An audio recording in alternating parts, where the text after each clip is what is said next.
थाली में देना परोसो काहे बलम नहीं देना हो। हर जेवै का होय तो जेलिया बालम काहे जिया तड़पावेला। जेवै का होय तो जेलिया बालम काहे जिया तड़पावेला। हर जेवै का होय तो जेलिया बालम काहे जिया तड़पावेला। जेवै का होय तो जेलिया बालम काहे जिया तड़पावेला। हर गोरे बदन पे काली जुल्फिया काहे पिया सरावेला। बदन पे काली जुल्फिया काहे पिया फहरावेला।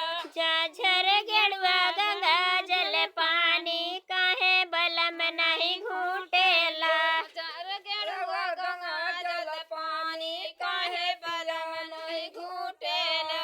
झाझर गेड़ुआ गंगा जल पानी काहे बलम नहीं घूटेला।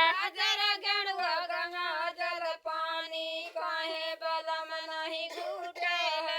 अरे घूटे का होय तो घूट लिया बालम काहे जिया तड़पावेला।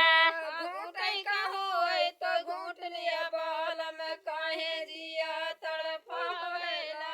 अरे घूटे का होय तो घूट लिया बालम काहे जिया तड़पावेला।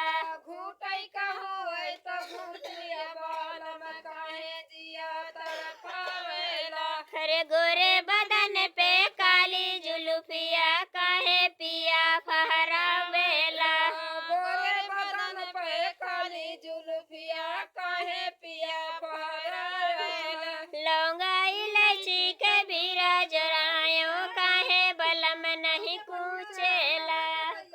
लौंगा इलायची कबीरा जराया काहे बलम नहीं कूचा है।